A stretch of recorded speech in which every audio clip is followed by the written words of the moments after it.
Dear students, હું કુંજા Desai. Mobile number છે. આપ આ ચેનલમાં નવા છો તો એ ચેનલને સબસ્ક્રાઈબ કરો, લાઈક કરો, કોમેન્ટ કરો. આજના વિડીયોમાં આપણે ચર્ચા કરીશું કે બેસ્ટ ઓફ 2 રિઝલ્ટ એ શું છે, કેવી રીતે મેળવી શકાય, કેવી રીતે એમાં એપ્લાય કરાય અને શું એનું એપ્લિકેશન કરવાનું પદ્ધતિ છે. ગવર્મેન્ટ ઓફ ગુજરાતે હમણાં 29/11/2024 રોજ સર્ક્યુલર બહાર પાડ્યો અને એમાં જણાવવામાં આવ્યું છે કે ધોરણ 10-12ના તમામ પ્રવાહ માટે પૂરક પરીક્ષાના વિસ્તૃત નિયમો મૂક્યા છે. ધોરણ 10 અને 12ના તમામ પ્રવાહના વિદ્યાર્થીઓ પોતાના આવેલા રિઝલ્ટથી અગર અસંતોષ હોય તો એ લોકો પૂરક પરીક્ષા આપી શકે છે અને બંને પરીક્ષામાંથી જે શ્રેષ્ઠ એમનું રિઝલ્ટ હશે એ એમને આપવામાં આવશે. તમે સાયન્સના વિદ્યાર્થી છો, કોમર્સના છો કે ઉચ્ચતર બુનિયાદી પ્રવાહના છો, દરેક માટે આ વસ્તુ અવેલેબલ છે.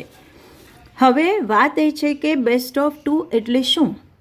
તમે એક વિદ્યાર્થી તરીકે 2 એક્ઝામ આપી છે, બેમાંથી જે સારામાં સારું પરિણામ હશે એ તમને આપવામાં આવશે. જે તે વર્ષે તમારે પરીક્ષા આપવાની રહેશે, જે કે આપણી ફેબ્રુઆરી-માર્ચમાં એક્ઝામ થવાની છે. તમે જાણો છો કે આ વર્ષે એક્ઝામ આપણી થોડી વહેલી છે. તમે એક્ઝામ આપી, તમને એનું રિઝલ્ટ મળ્યું, એ રિઝલ્ટથી તમને સંતોષ નથી, તમારે નીડ ટુ ઇમ્પ્રુવમેન્ટ કરવું છે ને તમે ફરી પરીક્ષા આપવા માંગો છો, તો તમે એ પરીક્ષા ફરીથી આપી શકો. પહેલાં એવું હતું કે તમે ફેલ થયા હોય તો જ પરીક્ષા આપી શકો છો. હવે એવું છે કે તમે પાસ છો છતાં પણ તમારે પરીક્ષા આપવી છે અને તમારે નવું રિઝલ્ટ મેળવવું છે. તો પહેલું રિઝલ્ટ અને બીજું રિઝલ્ટ બોર્ડ પાસે તમારા ડેટા છે જ, તો એ બંને રિઝલ્ટમાંથી જે સારામાં સારું રિઝલ્ટ હશે એ તમને મળવા પાત્ર રહેશે.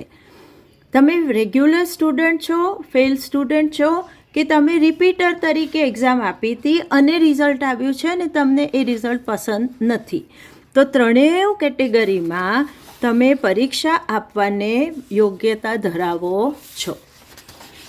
હવે પ્રશ્ન એ છે કે તમારા કેવી રીતે રિઝલ્ટ ગણવામાં આવશે.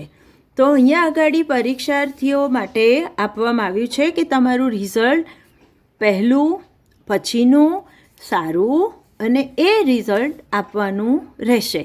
તો તમે એક્ઝામ પહેલી આપેલી હોવી જોઈએ, એ રિઝલ્ટ તમે સરેન્ડર કરી રહ્યા છો, તમે ફરી એપ્લાય કરેલું હોવું જોઈએ ને ફરીથી તમે એક્ઝામ આપો છો, જેથી 2 રિઝલ્ટ થયા અને 2માંથી કમ્પેર થઈને તમારું રિઝલ્ટ ફાઇનલ આપવામાં આવશે. તો આમાં ત્રણેય પ્રકારના વિદ્યાર્થી એક્ઝામ આપી શકશે. નંબર 1, જે રેગ્યુલર વર્ષે હાજર હતા અને ફરી એક્ઝામ આપી રહ્યા છે. નંબર 2, પહેલાંના રિપીટર હતા અને એમાં તમને સારું ના લાગ્યું રિઝલ્ટ, ફરીથી તમે આપવા માંગો છો. અને નંબર 3, તમે ઘણા વખત પહેલાં એક્ઝામ આપી અને પણ તમે એક્ઝામ ફરી આપવા માંગો છો તો પણ કરી શકશો. હવે એ ક્યારે કરાય, તો એના માટે તમારું આવેલું જે રિઝલ્ટ છે એ પછી તરત જ પૂરક પરીક્ષાની ડેટ ડિક્લેર કરવામાં આવશે. એ ડેટ આવ્યા પછી તમારું રિઝલ્ટ ઓનલાઈન તમને જાહેર કરવામાં આવશે. ત્યારે જ પૂરક પરીક્ષાની ડેટ જાહેર કરવામાં આવશે. એ પૂરક પરીક્ષાનું તમારે આવેદનપત્ર અચૂક ભરેલું હોવું જોઈએ. એ તમારું જે તે શાળામાંથી જ ભરેલું હોવું જોઈએ. શાળા પૂરી ચકાસણી કરીને તમારું આવેદનપત્ર ભરશે અને એ પરીક્ષામાં તમારે હાજર રહેવાનું છે. 2 રિઝલ્ટ તમારા ઊભા થશે અને એમાંથી ફાઇનલ તમને મળશે. આ માટેના જે કંઈ નિયમો મૂક્યા છે એ નિયમોનું અર્થઘટન બોર્ડના અધ્યક્ષશ્રીએ કરેલું છે અને એમના નિર્ણયને આખરી તરીકે ગણવામાં આવશે.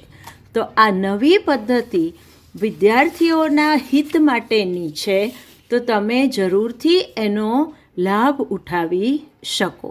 તો આ પરીક્ષા પદ્ધતિમાં તમે સારી રીતે એક્ઝામ આપો ને સારી રીતે તમારા રિઝલ્ટને ઇમ્પ્રૂવ કરો. All the best.